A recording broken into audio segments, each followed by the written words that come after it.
Hello મિત્રો, સ્વાગત છે તમારું મારી યુટ્યુબ ચેનલ ખાના ખજાનામાં। તો મિત્રો, આજે આપણે સિંગ ભજીયા અને ચણા દાળ સાથે મેગી બનાવીશું। તો આપણે આ અલગ પ્રકારની મેગી બનાવવાના છીએ। તો આપણે એક મેગી લઈ લીધી છે, જોઈ શકો છો, અને સાથે આ ગોપાલના ચણા દાળ લઈ લીધા છે અને બાલાજીના સિંગ ભજીયા લઈ લીધા છે।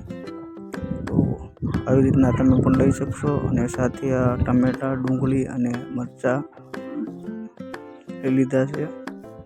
તો જોઈ શકો છો, આ બધું લઈ લેવાનું છે અને પછી આપણે મેગી બનાવવાની શરૂઆત કરશું। જો મિત્રો આ વિડીયો તમને પસંદ આવે તો વિડીયોને લાઈક કરજો, શેર કરજો અને કોમેન્ટ કરજો, અને આ ચેનલને સબસ્ક્રાઈબ કરવાનું ભૂલતા નહીં। તો તમારો સપોર્ટ રહેશે તો આવા જ વિડીયો લાવતા રહીશું। તો ચાલો શરૂ કરીએ। સૌપ્રથમ આપણે કઢાઈ લઈ લેવાની, કઢાઈમાં તેલ નાખી દેવાનું। તમારે જેટલી મેગી બનાવવી હોય તેટલું તેલ લઈ લેવાનું અને રાઈ નાખી દેવાની થોડી। પછી આપણો આ મસાલો, ડુંગળી, મરચાં અને ટમેટાની પેસ્ટ રહી એ નાખી દેવાની। તેલ ગરમ થઈ જાય એટલે જોઈ શકો છો।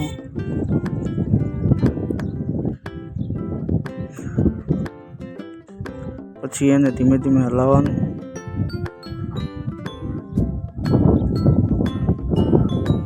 જોઈ શકો છો, જ્યાં સુધી ટમેટા અને ડુંગળી સડે નહીં ત્યાં સુધી તેને પાકવા દેવાનું।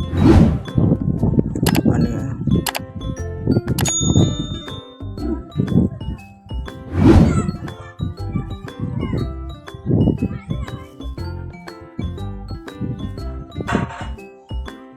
પછી એમાં થોડુંક અમથું હળદર નાખી દેવાનું અને સ્વાદ પ્રમાણે મીઠું નાખી દેવાનું રહેશે। પછી પાછું એને હલાવવાનું।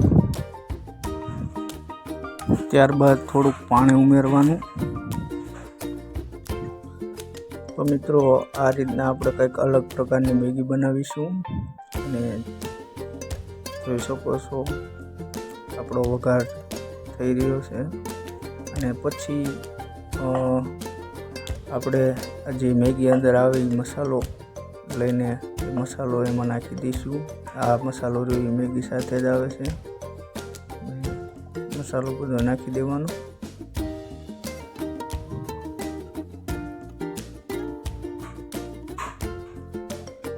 મસાલો બધો ઉમેર્યા બાદ આપણે તેને ધીમે ધીમે હલાવી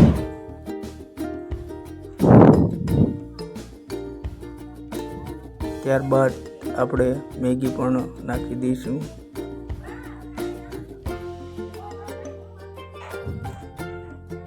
જોઈ શકો છો, આપણે મેગી નાખી દીધી છે અને પછી તેને છૂટી પાડી દઈશું।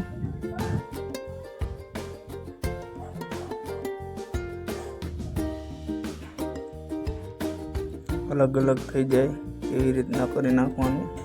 અને પછી આપણે એમાં ચણા દાળ નાખી દેવાની છે, જોઈ શકો છો। અને ચણા દાળ નાખ્યા પછી આપણે સાથે તેમાં ચણા દાળને હલાવી અને મિક્સ કરી નાખવાની છે। અને પછી આપણે સાથે સિંગ ભજીયા પણ નાખી દેવાના છે। સિંગ ભજીયા ઉમેરી દેવાની છે। તો આ આપણી કંઈક અલગ પ્રકારની મેગી બનશે। અને આ મેગી પણ તમે એક વખત ટ્રાય કરજો અને કેવી લાગે છે એ કહેજો। મેં પણ એક વખત બનાવી હતી, મને સારું લાગ્યું એટલે મેં આ વિડીયો બનાવ્યો છે। તો જોઈ શકો છો, આપણી મેગી બની રહી છે અને આનો ટેસ્ટ બહુ મને તો સારો લાગ્યો છે। તમને કેવો લાગે છે તે કોમેન્ટ કરીને કહેજો। જોઈ શકો છો મિત્રો, આપણી મેગી બનીને તૈયાર થઈ ગઈ છે। અને તમે પણ એક વખત બનાવી અને ટેસ્ટ કરીને કહેજો તમને કેવી લાગે છે। તો જોઈ શકો છો। તો મિત્રો, આ વિડીયો તમને ગમ્યો હોય તો ચેનલને સબસ્ક્રાઈબ કરી લેજો અને આવી અવનવી વાનગીઓની રેસીપી લઈને આવતા રહીશું। અને અને વિડીયો બનાવતા રહીશું. તો ધન્યવાદ. ફરી મળીશું આપણે એક નવા વિડીયો સાથે. અને હું માણું આ મેગીની મોજ.